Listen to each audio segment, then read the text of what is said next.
You know the guy, and if we are being real, you might be him. The man who backs away from everyone, slow, quiet, on purpose. No scene, no announcement, no final speech, just gone. And everybody asks the same thing. Why? They call him cold. They call him distant. They say he changed. But what is underneath is deeper than most people ever catch. Today, on No Contact Signal, you are going to see what they missed. If you have cut people off, or you have watched someone do it, this will make it make sense. Not the drama, the mechanism, the real psychology behind the silence. And if something in you reacts right now, if your chest tightens a little, or your breathing shifts, that is not random. That is recognition. A part of you already knows this pattern, because you have lived it. Stay with me. I am going to lay out 7 psychological truths about men who cut everyone off. And truth number 5, the one nobody wants to say out loud, is why most men do not come back once they leave. If this is landing, type I understand in the comments. Not for me, for you. Because what follows will connect years of confusion, pain, and change. Sign 1. He stopped recognizing himself inside his relationships. It happens quietly, almost invisibly. He looks at his life, the people, the conversations, and something inside him says, "This is not me anymore." He does not feel like himself around them. He does not sound like himself. He does not think like himself. It is like he has worn a mask so long he forgot it was there. Because every friendship, every relationship, every circle has an unwritten deal. You play a part, you meet expectations, you keep things comfortable, and the longer you play that part, the more it starts to cost you. Not all at once. At first it is small. You leave a conversation and you feel a little emptier than you should. You laugh at things that do not hit you anymore. You nod along to stories you have heard 100 times. You give the right response, at the right moment, in the right tone. But inside, something keeps pulling away. Because there is a difference between being known and being needed. And a lot of men confuse the two for a long time. He stays because he has history with them. He stays because he is loyal. He stays because leaving would make him the villain. And then one day he catches it. A clean, quiet thought. If I keep showing up like this, I'm going to disappear. So he starts doing the smallest thing first. He stops volunteering. He stops over-explaining. He stops reaching out just to keep the peace. And people notice, not because they miss him, because the version of him they were used to is not showing up. They think it is attitude. They think it is ego. They think it is a phase, but it is not. It is self-preservation. He is not cutting people off to punish them. He is cutting people off to stop abandoning himself. And once that switch flips, it leads straight into sign 2. Sign 2. He realized most connections were conditional. For years he answered the call. He showed up when it was inconvenient. He listened when nobody else had patience. He fixed problems that were not even his. And he did it because he thought that is what real connection looks like. You give, you carry, you stay. Then he started paying attention. Not to words, to patterns. Who calls when they need something? Who disappears when he needs anything? Who only shows up when he has energy to offer? Who goes quiet the moment his life gets heavy? He noticed something that is hard to unsee. A lot of people were not connected to him. They were connected to what he provided. The advice, the calm, the solutions, the availability. And the proof was simple. The moment he stopped being on demand, the tone changed. Not concern, not curiosity, offense. You're acting different. You're selfish now. You think you're better than us. And that is when it clicked. Healthy relationships do not collapse because you set a boundary. Real bonds do not punish you for having a limit, but transactional ones do, because when the transaction ends, there is nothing left to hold it together. This is one of the most brutal realizations a man can have, because it forces him to grieve people who are still alive. Not because they are evil, but because the connection was never what he believed it was. So he does something that looks cold from the outside. He stops participating. He stops giving explanations that will be used against him. He stops negotiating basic respect. He stops trying to earn what should be natural. And yes, it hurts, because he did care. But he finally understands a rule that changes everything. If you have to keep proving your worth, you are not valued. You are being used. Now here is where most people get it wrong. They think the cutoff is about anger, or revenge, or pride. But for him, it is about precision. He is not leaving to make a point. He is removing access to his attention, access to his time, access to the version of him that kept everyone comfortable while he stayed quietly exhausted. And when he takes that access away, the relationships that were real will adapt. They will check in. They will make room. They will respect the boundary without needing a courtroom explanation. The ones that were not real will do something else. They will pressure him. They will guilt him. They will try to pull him back into the old role. And that pressure becomes the final confirmation. Because if your boundary makes someone angry, it is usually because it blocks what they were getting from you. And sign 2 leads to something even deeper. Because once a man sees the condition underneath the connection, he stops chasing approval. He stops performing for acceptance. He stops needing permission to protect his peace. And that brings us to sign 3. Sign 3. He stopped needing external validation. There was a time when his sense of worth lived outside of him, in reactions, in approval, in being liked, in being the one everyone could count on. He shaped himself around what would keep the connection. He chose words that would keep the peace. He swallowed opinions that might create tension. He stayed available because being needed felt like being safe, and it worked for a while until it did not. Because the problem with approval is this: it is never finished. You can give more and still be misunderstood. You can sacrifice more and still be criticized. You can stay loyal and still be left behind. At some point, he sees the pattern clearly. No amount of outside validation fixes an inside emptiness. So something changes in the way he moves. He stops explaining himself. Not in a dramatic way, in a calm way. He stops writing paragraphs to people who already decided who he is. He stops defending boundaries that should not need defending. He stops negotiating his own peace just to keep other people comfortable. And this is the part that confuses everyone around him. Because when you stop seeking validation, you stop performing. And when you stop performing, certain people do not know how to relate to you anymore. They were not connected to your truth. They were connected to your role. So they test you. They push. They make little comments. They try to pull you back into the old version. And he does not argue. He does not debate. He does not chase understanding. He simply becomes unavailable to the dynamic. That is what people call cold. But it is not cold. It is clarity. He learns a quiet rule. People who genuinely care will respect a boundary without requiring a full explanation. People who do not care will twist your explanation no matter how careful you are. So he stops giving them material.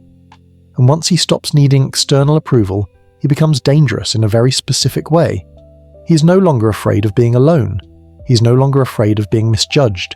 He is no longer willing to trade his peace for access to people. And that shift almost always traces back to something most men do not talk about. Sign 4. He was betrayed by someone he trusted. Not a stranger, not an enemy.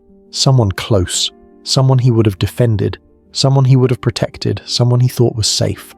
This is the wound that changes the way a man trusts. Because betrayal does not just hurt, it rewires. It teaches you that closeness is not loyalty. It teaches you that familiarity is not safety. And when that lesson lands, it lands deep.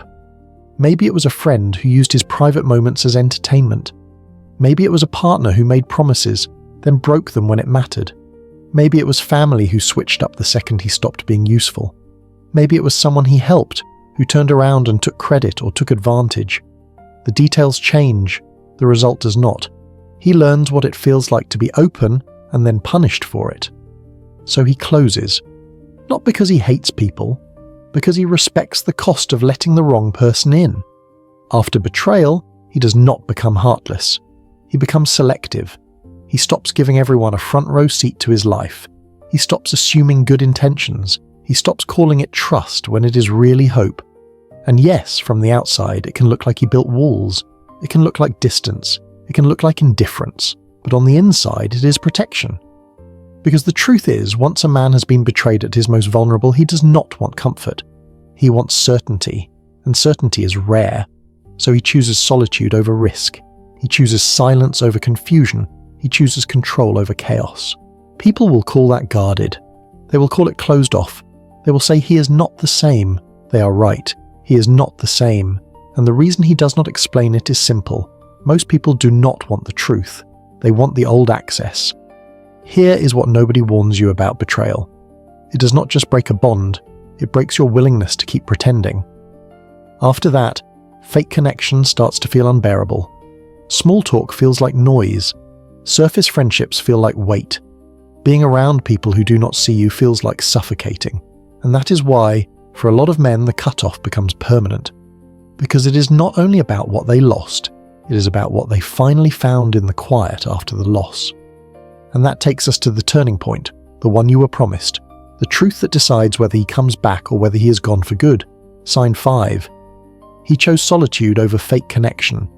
This is the line most people never cross, because most people would rather be drained than be alone. They will stay in shallow friendships. They will tolerate disrespect. They will keep answering calls they resent, just to avoid the quiet. But he reached a point where the quiet started to feel safer than the noise. He realized something simple. Being alone is painful. But being surrounded by people who do not see you is worse. So he stopped chasing closeness that came with a cost. He stopped showing up where he had to shrink. He stopped forcing himself to fit into rooms that demanded a version of him he no longer wanted to be. And this is the moment people misunderstand the most. They look at him alone and assume he is lonely. They assume he is depressed. They assume he is broken. But what is happening is different. He is recalibrating. He is detoxing from performance. He is hearing his own thoughts again. Because solitude is not empty. It is honest. In the silence, he starts noticing what he actually wants. Not what he was trained to want. Not what would keep everyone satisfied. What he wants when nobody is watching. And once a man reconnects to that, going back to fake connection starts to feel like suffocation. That is why so many men do not come back once they leave. Not because they are too proud, not because they do not care, because they finally tasted peace. And they cannot unlearn it. Peace ruins your tolerance for fake people. Here is the distinction most people never make. Loneliness is the pain of disconnection. Solitude is the power of self-sufficiency. Loneliness says, I need someone to feel whole.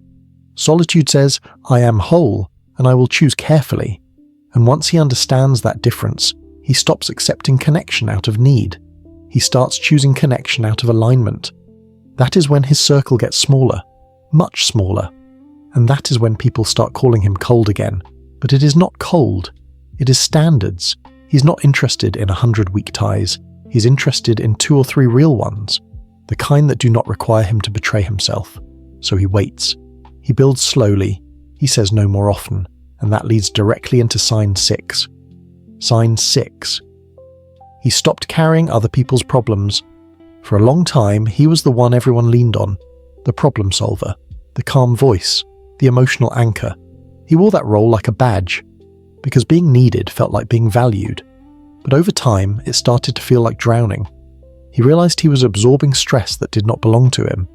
He was giving advice to people who kept choosing the same pain. He was trying to rescue people who did not want to be rescued. And the cost was brutal. His energy disappeared. His patience disappeared. His own life stayed on pause. Then he saw the truth.